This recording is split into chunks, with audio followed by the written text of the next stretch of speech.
Welcome to the National Veterans Training Institute Podcast Series, where we discuss employment challenges and other pressing issues affecting today's veterans.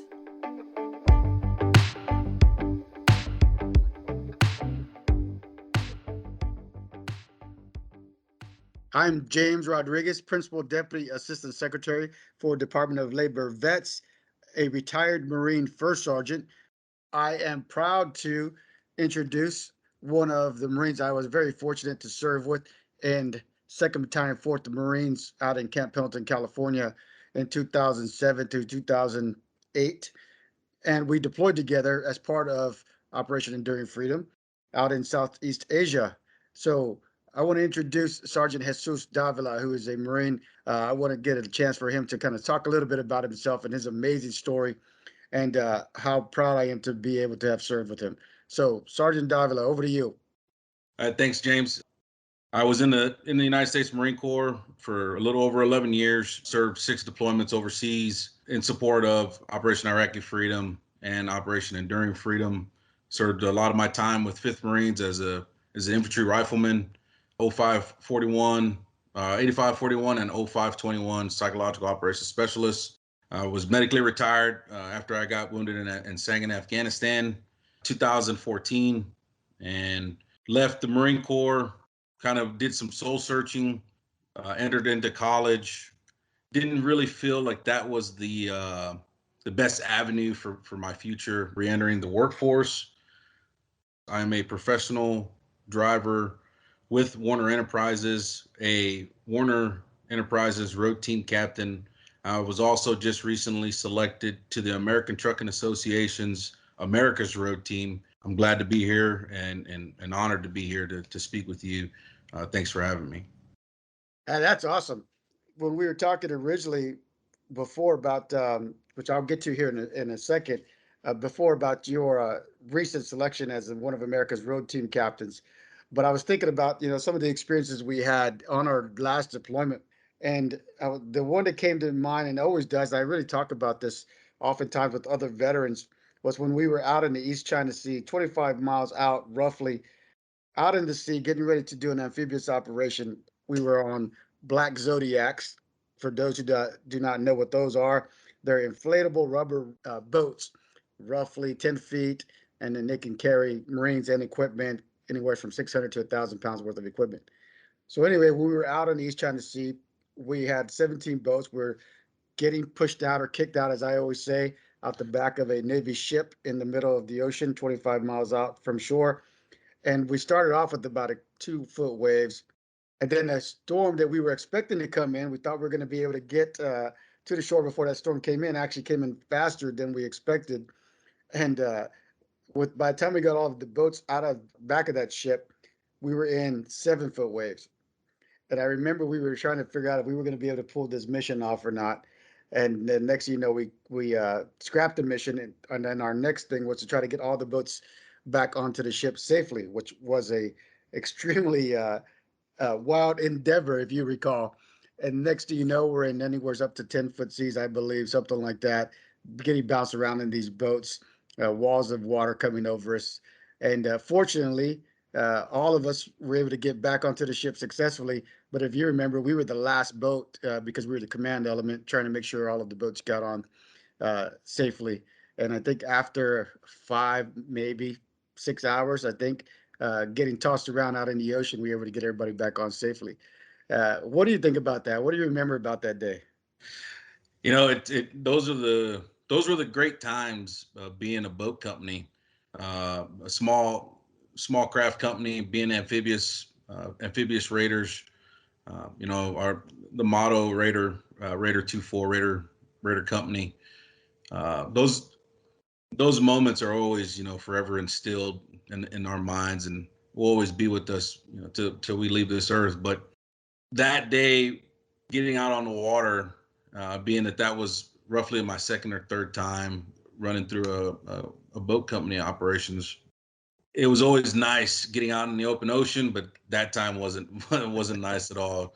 I remember being able to see the ship and then the ship disappearing, and then seeing the ship and the ship disappearing, and we were above the flight deck and we were below the flight deck. Man, it was At the time, it was exciting, but then you look back on it, those are probably some pretty scary moments that we could laugh about now. Yeah, I agree. And I remember vividly getting, after we got everybody back and accounted for, people were looking around and saying, geez, I can't believe we got everybody back here Yeah, safely. And people were actually laughing about it yeah, because of, I think it was one of those nervous laughters that many veterans are familiar with.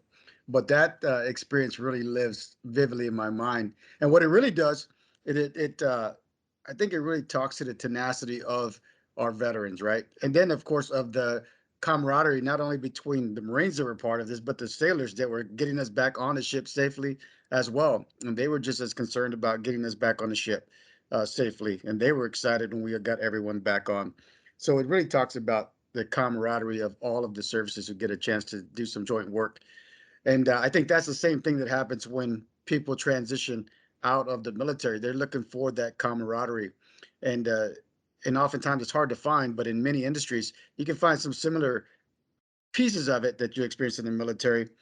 And so with that, as part of your transition, and you were, looking to your next career out of the military, what do you think as part of your transition was probably the most challenging? it's finding that drive, that sense of purpose. In the military, we had that purpose. We had the mission statement. We had an execution. We had tasks that we were assigned to do every day that we were in, and having that subtracted from our lives, you have to find that purpose for you out in the workforce and that drive. And the transition process, it's eye-opening. It comes fast. I wanted to be a 20-25 year retire from faithful service, and the Taliban had another mindset for me, and I couldn't complete my time, so I was medically retired. But that transition process is important. With the programs that you get as you're getting ready to exit active duty, those programs set you up to be successful in transitioning. The hardest part is finding that connection with other people, and I think that's what I struggled with in college. The bond, the camaraderie that you're talking about, that bond that you build in the military, with Marines, sailors, soldiers, airmen, Coast Guard. You build that bond that can never be broken, and no matter where you are in the world, if you see somebody that was a prior service member, you automatically have that instant connection. And I think that is something that takes some time to realize. And once you see that it's there, you flock to those groups of people like that, and it kind of helps with the transitioning from military to civilian life. Yeah, I think you're spot on. I know, it is a challenge, and it's a constant influx of information that is flowing to you, right? As you're trying to make the right decision for you when you're transitioning out. I know there's tremendous amount of resources that also are provided to you when you're in that process of transitioning out, but it can be overwhelming at many times. We hear that from veterans often. They talk about how much information is overwhelming. Good information, but it's overwhelming when you're trying to make the right decision during the transition process. I get asked that all the time. How were you able to transition out of the military successfully? And I said, well, it's been a process, right? It's not something that occurs overnight. It's a process, and you have to understand the process and learn the process continuously. So I know you, just like I did. I went through TAP in 2008 when I was after our deployment, and learned some stuff from there. Wish I could have learned more. And now I'm leading the Department of Labor TAP space here. But you've also went through TAP when you were transitioning out. What advice would you give the service members who are going through TAP now or getting prepared to go to TAP? I would say take the information and listen. It's not just a check in the box. You would get your checkout sheet, checkout form that you would go around and do certain classes and check out with different departments, S1, S2, S3, SIF, and that class is required, to take before you leave military service. And a lot of guys they're already over the fence already. They're 1 foot out the door. If I would have known what I know now back then, I would have been paying attention more during that class and listening to the resources that were available and taking advantage of a lot of those resources. You know, it could seem like a safety brief or a libo brief every week that you get, and you could take it like that, but those classes are meant to set you up for success. And being attentive and listening and taking down notes and following up and asking questions, that's really what's going to prepare you for when you leave and get into the civilian life, which is a total different lifestyle from what we're used to as service members. Yeah, I agree 100%. And I'll tell you, I went to TAP about 10 months before I finally retired. And then I got a sense of the fact that how important it was to all of the younger Marines that I was able to lead. And so after that, I was really encouraging all of my Marines to get to TAP as soon as they possibly could when they made that decision that they were going to get out of the Marine Corps and pursue other options. So I think as a leader, we're also responsible, both the senior enlisted leaders, the non-commissioned officers, the officers in the chain of command, to ensure that the service members can get to TAP as early as possible. So that really helps inform their decision-making process. And in many cases, I mean, if you had the opportunity, would you go to TAP again before you got out, right? Oh yeah, yeah. It's hindsight's 2020, and everybody wishes they could go back in time and fix things. But everything, it's not just a mandatory fun day. It's something that's going to prepare you for something that you have not been involved in a while. And there's tools out there that are there for you to use that you may not know about that are going to set you up for success. And utilizing those tools is just going to help you become a better, well-rounded person to enter that workforce. Yeah, I agree 100%. And on top of that, now we have veterans who've been out of the Marine Corps or out of the services. Of course, it's easy for me to always go back and say the Marine Corps, but being out of the service for a period of time, whether it's a year, a couple of years, now we have programs like the off-base transition training program that Vets has currently in our pilot stage. And we're trying to really work with veterans who now are looking for another opportunity to hone their skills, right? Build out a stronger resume, look for new career opportunities. And so we're encouraging veterans to get to those programs as well, because maybe they didn't, as you mentioned, get enough information while they were on active duty. Now that they've been out and they've been kind of indoctrinated, if you will, to the civilian community and see what the challenges are there when it comes to translation of skill sets. Would you recommend something like that to veterans? Oh yeah, hearing and talking to you, before this and catching up, knowing now that there's a lot more progress that's been made to help and more resources that are available. Those programs, when I hear about them, it's like, man, you always hear about those things after you're out, and it's like, oh man, I wish that was there. I wish that was there when I was getting out. And man, I wish I had that when I was in. That those programs that are coming out they're top notch, and they're really going to help a lot of service members get out of the military successfully. So Yeah, I agree. I mean, it's information. We talk about information overload, but when you have specific programs like that, after you've had a chance to breathe from separation of the military, I think are going to really be beneficial. We're excited about it. Then, of course, we've got another program called the Employment Navigator Partnership Pilot that is at a few bases around the country and overseas. And it's really putting that individual emphasis on the transition process. So they go through TAP and now they're be connected with an employment navigator, as we call them, to help them really define and shape their vision of what they want to do when they get out of the military, what kind of career path they're going to choose. And we know that has worked extremely well for our transitioning service members and military spouses. So one of the things, as you know, well, being married, is that our military spouses, we have to pay attention to their transition as well. Speaking of that, how's your wife doing? she's doing really well. We just bought a house. We got one that's getting ready to get off and go to college. Some more that are in high school, and then of course we just had the baby. He's 1 year old now.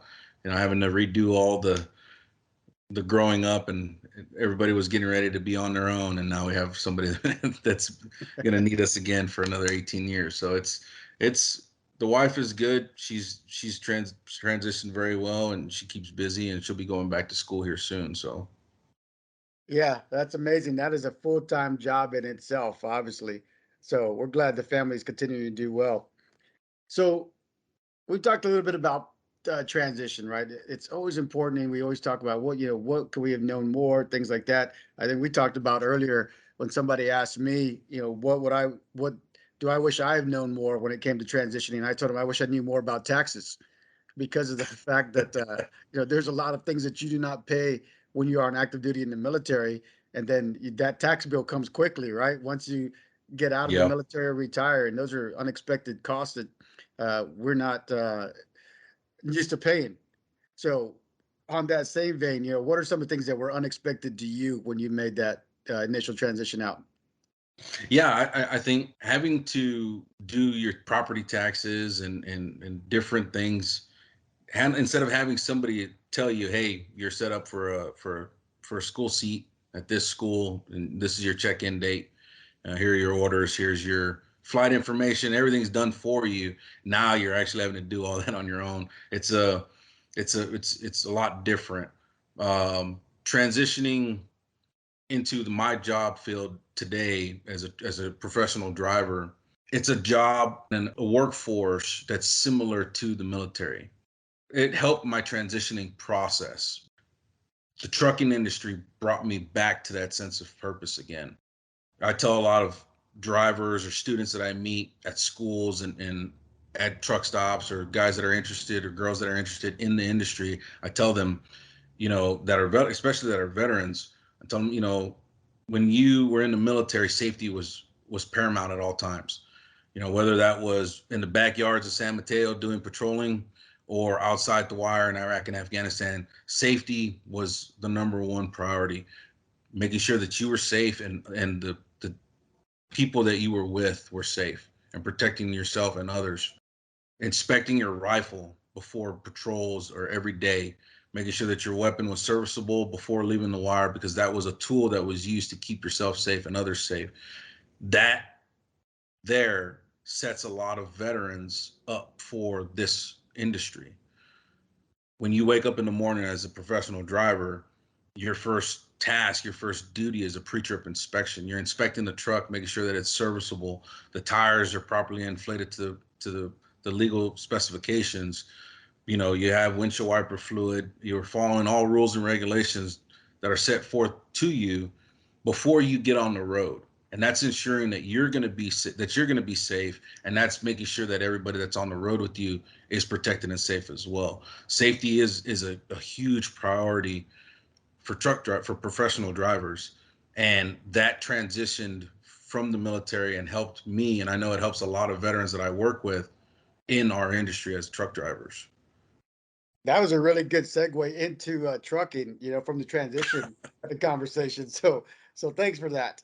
Uh, Saying that though, right? I mean, one of the things that we used to always say in our units was every person is a safety expert, right? Every Marine's a Yep. safety expert. Every Marine can say stop operations if they feel that there's a safety violation going on.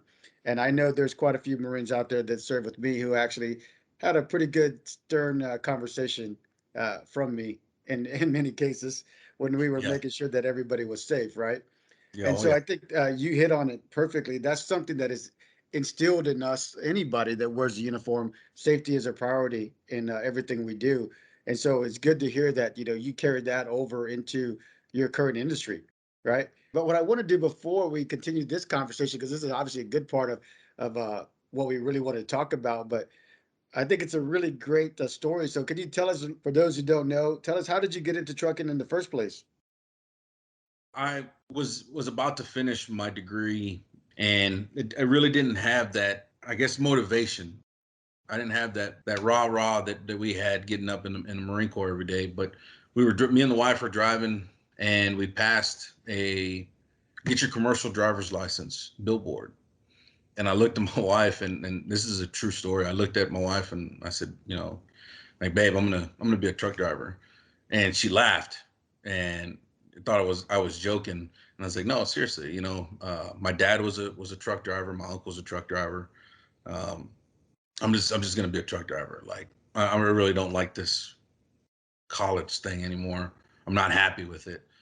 She said, whatever you want, whatever makes you happy, let's do it. That following Monday, I was enrolled at a commercial driver's license school getting my CDL. And 3 weeks later, after testing out, I got my commercial driver's license and was looking for a company. I found a place and a family to be a part of with my company, Warner Enterprises. And from day one to now, I've been really blessed with everything that they've provided for me to be successful in this industry, with the equipment, the training, the leadership positions that they have in place to help you as a new driver into the industry. It's just like leaving boot camp, going to your MOS school, and then going to the Fleet Marine Force. You're learning the basics, and then you're going to get your training at your trade school, your MOS school, but then you really don't enter that real world until you get to the Fleet Marine Force or the actual unit that you're serving with. That's how it was with the trucking industry. I noticed that immediately in commercial driver's license school. You're basically going through boot camp, learning what it is to be a basic truck driver, and then you go and choose a company to work with. In my case, Warner Enterprises, and you get training, and that's your MOS school. And then you get your own truck. The company assigns you a truck, and now you're at a unit working and providing a great service to this country. So ever since I've joined Warner Enterprises, I've performed very well, safe driving. It's just things that were instilled in me, being in the military. Um, I joined the Warner Enterprises road team as a captain in 2021, and was given the opportunity and nominated to be an American Trucking Association's America's Road Team captain. Went through the selection process. It was kind of like a promotion board, standing in front of a panel, talking about yourself, going through an interview, giving a speech, and basically seeing if you were able to hold that position as one of the top drivers in the country and represent the industry on many different levels and give educational classes to teach the general motoring public all about safety and what it is as professional drivers that we do to keep not just ourselves safe, but everybody else on the highway safe as well. And was selected this year. And, I'm just happy that the opportunity that I've been given by my company and the opportunity to serve on the American Trucking Association's team. And I'm very blessed to give the story that I've had in my life to other veterans and let them know that, hey, there is another life for you outside of the military. Don't be scared. It may take some time to find it, but there is something out there that's gonna find you, that's gonna make you happy. For me and a lot of vets that are out there, it's the trucking industry. It's a similar lifestyle, and I just hope to get that message to as many people as I can. Yeah, and I can tell you that's much appreciated. And I know I've congratulated you before when you received your award, but I want to congratulate you again because that's a tremendous achievement. And on top of that, you mentioned a little bit about the benefits. One of the things we were talking about earlier about you're guided, right, during your military career, and you're instructed on what to do with respect to, how do you enroll in benefits, things that you need to do for health care, dental care, family care, things like that. But when you get out of the military, oftentimes those benefits are non-existent if you go into specific industries, right? In this industry, what is, especially with your growing family, you know, what do you think has really kind of opened your eyes to being in this type of industry? The cost of insurance. Good point. uh, when you go, like, for my company, for Warner Enterprises, when you go and enter this family, this team, you go to an orientation, and in that orientation you're given, it's just like we talked about earlier, it's a massive amount of information that you have to take in and sort through and figure out everything. But that information overload, there's things that are coming at you like 401k, stock option purchase, the health, dental, vision plans. They're all benefits in joining this industry. Having a 401k plan and seeing money being put away for the future is, again, something I wish I would have learned and been taught a long time ago, because that savings plan that I was like, I don't need TSP, I don't need the thrift savings plan, I don't need to put money away, I'll be good. That I wish I could go back and start again, and do it over. But having that growth in life and hearing the benefits that are offered to us in this industry by my company and other companies out there, it you go and you grab it and you learn, and it's setting you up not just for today but for the future, which is very important as professional drivers, is looking ahead. Yeah, great points. I think that's one of the things that we talk about often is that when we talk to veterans when they're looking to transition out, or veterans who've transitioned out, or active duty service members, is looking for your next career, not necessarily just a job, right? Something that's sustainable, that gives you the ability to earn a good, strong living wage and allows you to build a career in specific industries. And so what you just explained is exactly what we try to advocate for as part of course, our TAP program, but even in other conversations with veterans alone. And so I'm glad you were able to highlight a little bit of, one, the challenges, but two, about the ability to gather the right information when you're making a decision to transition out of the military or look for your next career if you're a veteran. So really good insight there. One of the things that I wanted to also talk about as part of this is you and I have had this conversation before about how naturally veterans gravitate to other veterans regardless of industry, right? What have you seen in your industry with regards to veterans and how they work closely together? There was a term that we always threw out, especially the boat company. It was, if it ain't raining, we ain't training, but misery loves company. You hear those terms, and especially guys that you served in different operations with, you have that automatic connection to. I'm good friends in my company. There's 4 of us actually that are on the phone for 4 hours a day while we're unloading. Army, Air Force, and Marines. We may never have crossed paths while in the military, but we've been great friends for over 3 years now. It's a bond that you can't break. It's a friendship, even though you didn't know each other then. It's a friendship that automatically just happens, and veterans stick together, and it's that camaraderie that you're looking for when you get out, and it's there.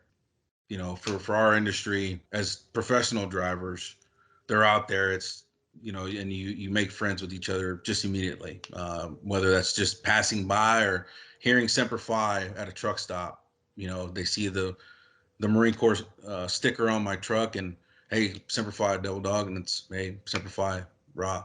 And that's you never even known each other. He may have served in Vietnam and or Desert Storm or during any other era, and that's just an automatic connection, and you start talking. It's a bond that will never leave you. Yeah, I couldn't agree more. I mean, I tell you, I am still in close contact with Marines that I served with in the very first Persian Gulf War. And for those who don't know, that was 1990, 1991. And I'm actually closer with some of those Marines than I am even some family members. And so we still stay in constant contact. But at the same time, we're constantly building new friendships and relationships with recently separated young men and women from the military. So, I mean, that's even in our industry here at Department of Labor Vets, where we have a lot of our teammates are veterans themselves and served in all the branches. Men and women who've really done great work on active duty, and now they're serving their fellow veterans again in this capacity. And then other folks who are just part of the team because they believe in the mission, whether they served or not. And so we've got a great group of folks all across the entire country and overseas who really want to continue to support our veterans. And so with that, right, if you have somebody that is considering, you know, you just motivated them, right? You just motivate them and they're considering joining the trucking industry. They want to get a CDL. What kind of advice would you give them? Because oftentimes we hear some service members who say, I drive these type of vehicles in the military, whether it's a Humvee or another larger vehicle, and I have these licenses in the military. They don't necessarily translate into the CDL realm, right? What kind of advice would you give to those folks? Every situation is different, and if I'm speaking to a service member that's about to transition, so every situation is different. Every military vehicle that you drove is different. You've driven it in different conditions in different countries. Driving a tractor trailer combination is a whole new experience. Everything that you're going to learn coming into this industry, take down notes, ask questions, be involved in every aspect from the moment that you get up to the moment that you lay down in a sleeper or lay down in your bed. Be involved in every aspect of that truck and trailer and learn as much as you can. When you're joining this industry, there's a lot of fear, a lot of questions. Am I going to be on the road from movies and just the old days of old truckers on the road, being gone so long and never going home? The industry is evolving to meet the demands of the professional driver. My company, I can speak for my company that my company offers 250 different accounts that have different home time packages, whether that's home daily, home weekly, or you want to be a 2 weeks, 3 weeks, 4 weeks out on the road.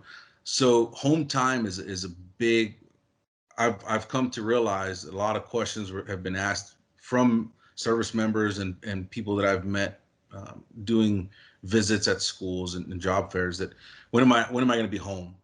Well, I did 4 deployments. I'm tired of being away from the family. I want to know, how many times am I going to be home? Hey, every company is different, but my company and other companies out there, they're offering different home time packages for you to meet your needs. And all you have to do is find that right division, account, line to be on to meet those demands, meet those needs that you need for your family. So when you're getting your CDL and you're getting your license and you're transitioning, you're thinking about what you want to do next, figure out what you want to do and then search for that company to look for. And like I've said, I've been blessed to be with such a great company that helps a lot of veterans, Warner Enterprises, that they are a military friendly employer and will help guide you through that process, because there's just a whole lot of things happening at once. So take your time and learn as you're going. That's really great information, because as you mentioned, oftentimes, the perception is you see the commercials and you see trucks going down the road, and you're doing cross-country routes, and people often think that that's the only way to be a truck driver, right? So you actually really shed a good light on how you have the ability to be at home if you choose specific, as you mentioned, specific, I'll say, missions, right? So you can be at home, be with the family, you know. Um, Speaking of which, oftentimes service members, when they get out of the military, they want to be independent. They don't want to work for anybody anymore, right? You and I probably had conversations with so many service members who said, I don't want to work for anybody. I don't want to be told what to do anymore. I want to be my own boss, right? And so in this case, if you had somebody who was coming out of the military and they wanted to get in trucking, you know, what information would you provide to somebody who says, I want to be an independent, and I don't know if I'm going to use this phrase right, but an independent license holder. I want to be my own business per se, versus working with a company like Warner that you're talking about. What are some pieces of advice that you would give to folks who are considering that route? Every person I meet is different. There's some drivers that ask this question, new drivers that ask this question to me, and I tell them it's an industry that's learning. It has a lot of different parts to it. When I spoke to a recent student at one of the schools, and he was asking this exact same question, I told him, learn the industry before you make that decision to purchase a very expensive vehicle and run on your own authority as an owner operator. Try to learn the system first. Learn what it takes to be an owner operator on the road. It's a big commitment to own your own truck, and a lot of people want to jump into it immediately. And I always tell them, like, hey, learn the ins and outs, learn the costs of the truck, your insurance payments, your fuel costs, fuel tax, highway tax. Learn everything that it is about the truck before making that decision. You don't want to jump the gun and make a decision too quickly and then regret it.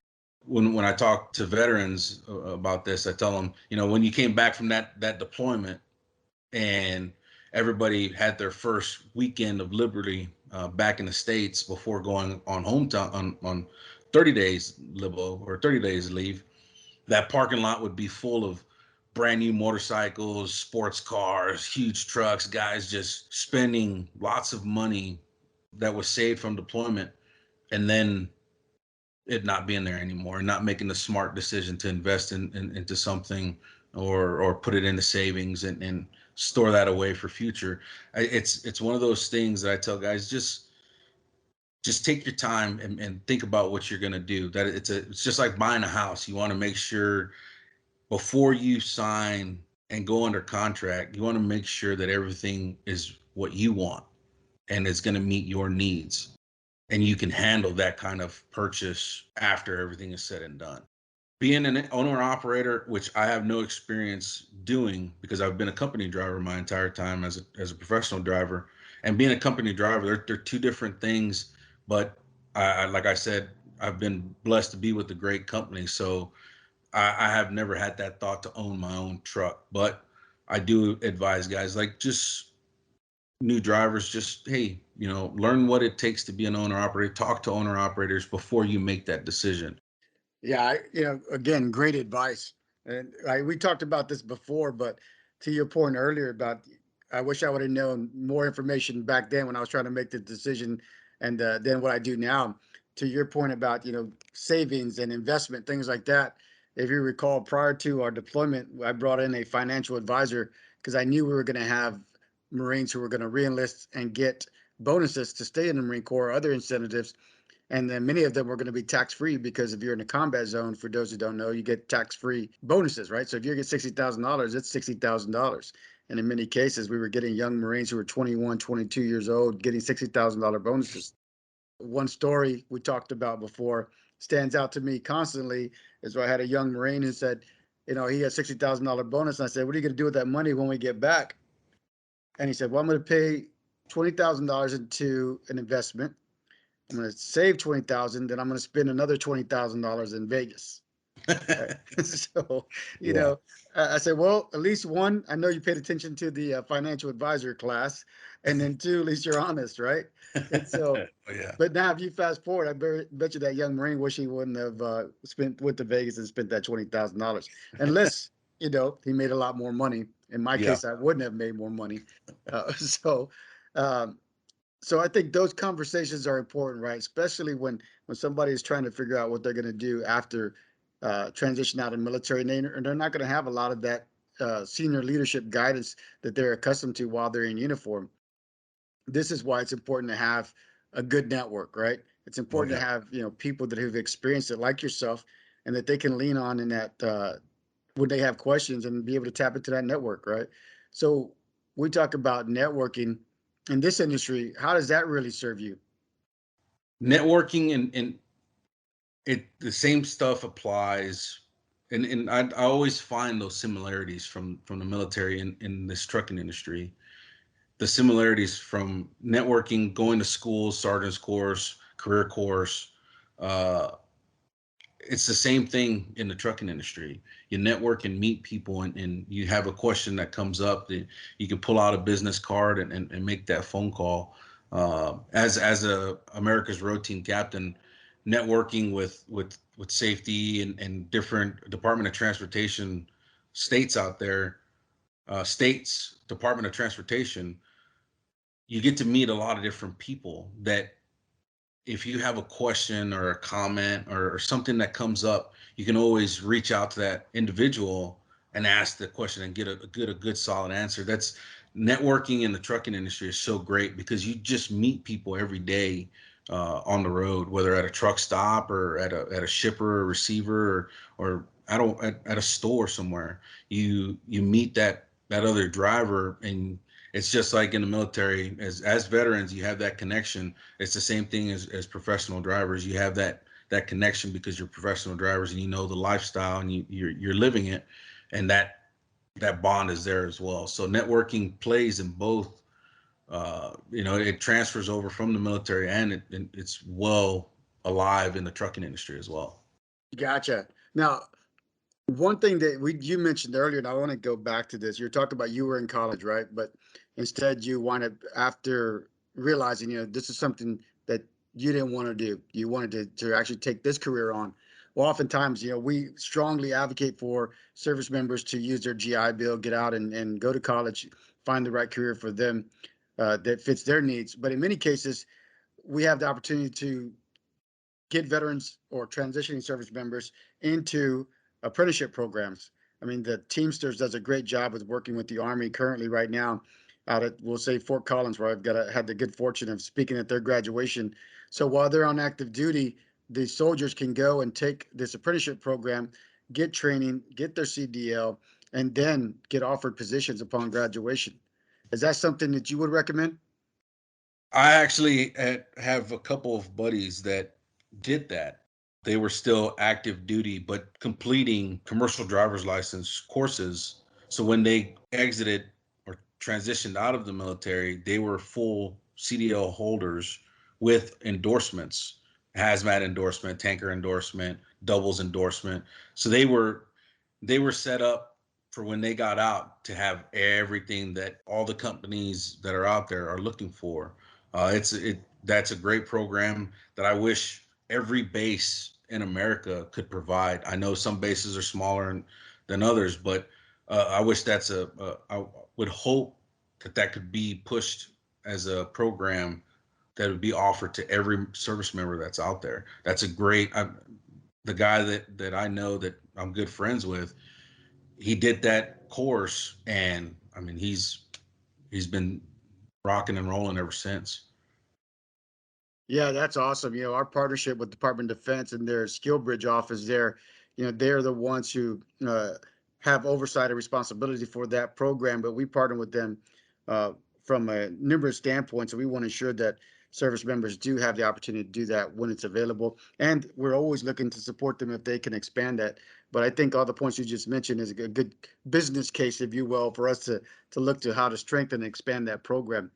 With that, I know we've been speaking for a while, and you really provided a lot of great insight into this industry that I can tell you I've been educated just in this conversation more about. And I know a lot of folks who maybe had some questions, hopefully got a lot of good answers from you here. With that, any questions from you about DOL vets or things that we're doing to support our service members, transitioning vets, and military spouses? I know a lot has changed, and in the military is a machine that's evolving every day. What is different from when we left the military now that's offered as assistance to members to set them up for success? That's a great question. You know, the transition assistance program is constantly evolving, and we have leaders on our team who really are part of the TRAP Executive Council, and basically working with our other colleagues at DoD, VA, Small Business Administration, folks like that, to really strengthen that program constantly. And so we're always gathering feedback, and that's why these calls like this are important, because we're trying to gather feedback on how we can make the TAP process and the programs better. And so they've evolved, I can tell you, tremendously since I went through in 2008. And I'm sure since you went through, they've continuously evolved. We have virtual opportunities for in cases where someone can't get to an in-person. We want to really focus on getting them in person, but based off of certain situations, maybe they have to do a virtual one. We also are doing more for military spouses, as we talked about. Our transition employment assistance for military spouses, we have 9 courses that really they can go in virtually, take the courses, and the courses also recorded when they have time, if they're raising families or they have jobs also, but they're going to be transitioning out. They can go in and take that training to help them look for their next career as well. And I talked a little bit earlier on about our Employment Navigator partnership pilot that we currently have, where they do that individualized approach to connect that individual service member with American Job Centers across the country. And we have over 2,800 American Job Centers all across the country where that service member can get connected to all those resources at the local level, at the state level, to where they are transitioning to. And so that's one thing that is actually new. And then, of course, I mentioned our off-base transition training pilot program for veterans who have been out of the military they can go back in, get a refresh on their resume. They can do some more networking, as we were talking about, and then they can find out what other careers are available, again, through our American Job Centers and our partnerships with the local community, other veteran service organizations that we connect with. So there's a lot of things that are currently ongoing that did not exist just even a couple years ago. That's good. That's good to know that service members now are just, the over time, the economy, just everything changes. And it's good to know that the programs are evolving as well to help the changing of this country itself. So that's really good to know that service members are being helped as much as possible to be set up for their future once they leave the military. Yeah, I agree. I mean, case in point, right now we're having a conversation about getting more veterans, service members into the trucking industry, right? So we're focusing on again building out a team of veterans who can go back in and, as you mentioned earlier, you know, doing the bidding of our nation's interests again out of uniform. And so we know veterans will be key components of our success in building out the trucking industry again. So yeah, so there's things that we are currently doing at vets to really help strengthen career opportunities post-military service. Yeah, I like to think of it as you're leaving from one service to your country to another service, servicing your country as a professional driver. You're everything that you see inside of the stores, everything that you purchase at stores is usually coming off of a truck, and that truck is being operated more times than not by a commercial driver's license holder, a CDL holder. So the trucking industry is so important and vital to this country, to the economy, and the vitality of this nation. So having more truck drivers, professional drivers come into the industry is a blessing in itself. And now more than ever, it's just as important to see the seats being filled by veterans. And I love seeing and talking to veterans that are professional drivers now, and hearing their stories of what they did when they were in the military and now they're driving a tractor trailer combo. It's it's awesome, and it's good to see veterans joining this industry. Yeah, I agree 100%.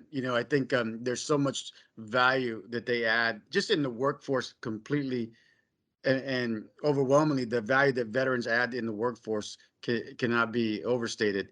And so, and in this industry, we know they're going to continue to excel. I mean, you're a perfect example of the ability to go into a new industry and really excel at it based off of all of your military experience. And I know, for me, knowing you personally, it's not something that is unexpected because of the type of Marine you are. Yeah, this is actually, I didn't realize what time this has gone by pretty quickly. So it's been a great conversation. Yeah. Yeah. Um, but anything in general, I guess, as we kind of start looking to wrap up, what would be some really good parting advice for, that service member that is, trying to make that decision? Do I stay or do I go? And, what are some of the things that I can look at to help me make a more informed decision once I've made that transition out of the military? So what's some personal and professional advice you would provide? Oh man, that's a good question now. um, so for veterans that are transitioning from the military to the trucking industry, you're leaving one workforce to another. And safety, I always come back to safety.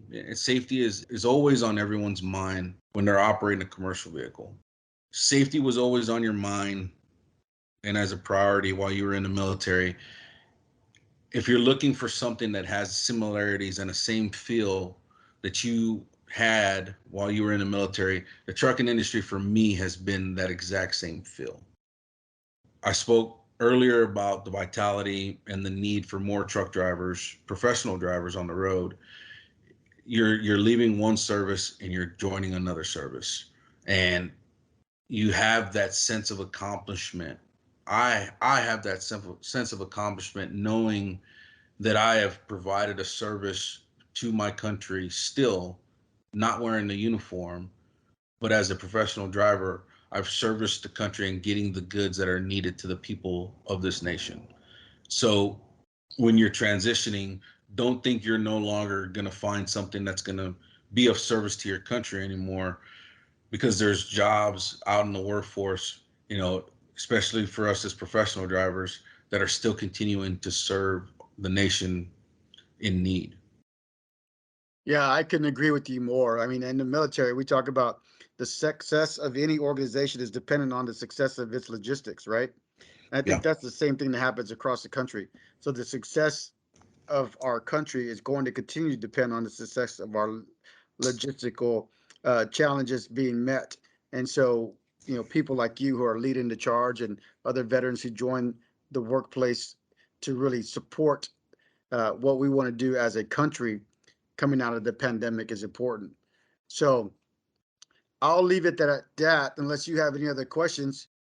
I really appreciate you having me on. I think knowing that this is happening, the opportunity that you've been given to help service members that are leaving the military, and the position that I've been able to fill now, not just with my company, but with the American Trucking Association. I think this is going to be really helpful for guys that are struggling to find that fire again.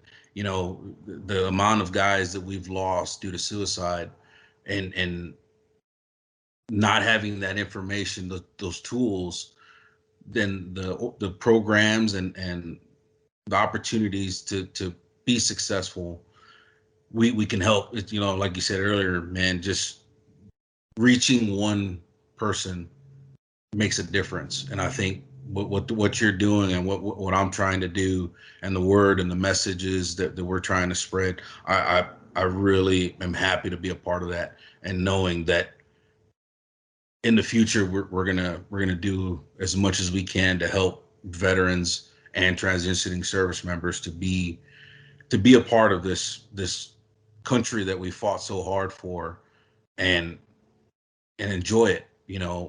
We're always forgetting to enjoy what we fought so hard for. And I think hearing everything that you're doing, and knowing that these people are here to help you and push these programs forward, it makes me feel good, man. It really does. And I'm blessed and I'm honored, man, to really be a part of that with this and everything that I'm doing with my company. So thank you for allowing me to be a part of this and helping me out. Hey, this is indeed my pleasure and my honor, my friend. So again, be safe out there, and I look forward to connecting with you and the family here in the future. Yes, sir, we'll do. All right, thank you. This podcast is brought to you by the National Veterans Training Institute, whose mission is to further develop and enhance the professional skills of veterans employment and training service providers throughout the United States. This program is funded by the U.S. Department of Labor Veterans Employment and Training Service and administered by Management Concepts. For more episodes, visit the NVTI website at www.nvti.org.